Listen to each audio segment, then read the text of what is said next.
1975-79 թվականների Կամբոջայի ցեղասպանությունը կարմիր քմերների նրանց կոմունիստական շարժման օրոք նման ողբերգական իրականության ապացույցն է։ Պոլ Փոթի գլխավորությամբ կարմիր քմերները ձգտում էին Կամբոջան վերածել առանց դասակարգի agrarային հասարակության։ Պոլ Փոթը և նրա հետևորդները կարծում էին, որ Կամբոջայի փրկությունը ինքնաբավ գյուղական տնտեսություն վերադառնալում է զերծ արտաքին ազդեցությունից և կապիտալիստական կոռուպցիայից։ Նրանք իդեալականացնում էին գյուղացիներին որպես ամենամաքուր դասի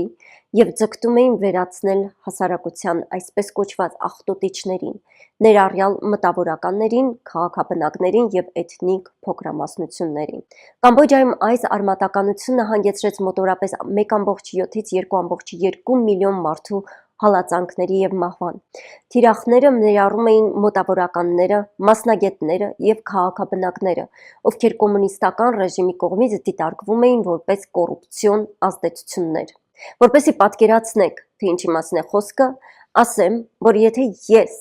այդ ժամանակներում ապրեի Կամբոջայում, առնվազն մի քանի պատճառ կլիներ ինձ մահապատժի ենթարկելու համար։ Միայն իմ ակնոց կրելը բավական կլիներ մահապատժի համար, քանի որ ակնոցը նշան է, որ ես կարդում եմ, մտավորական եմ, իսկ Կամբոջայի կոմունիստները այդ շրջանում իրենք իրենց մտավորականներին էին սպանում։ Մահապատժի երկրորդ պատճառը կլիներ իմ կրթության մակարդակը։ Սրան զուգահեռ, ես տիրապետում եմ առնվազն 2 օտար լեզվի, գումարած մեկին էլ կիսատ-պռատ։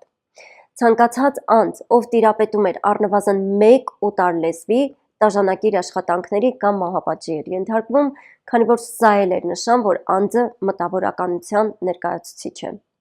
Նույնիսկ եթե այս 3 հանգամանքները իմ դեպքում բացակայեին, ես էլի մահապատժի կենթարկվեի, որովհետև նուրբ ձեռքեր ունեմ։ Այսինքն սա նշան է, որ ես ամեն օր գյուղատնտեսական աշխատանքով չեմ զբաղվում, կոշտացած ձեռքեր չունեմ, ուստի բուրժուազիայի ներկայացուցիչ եմ։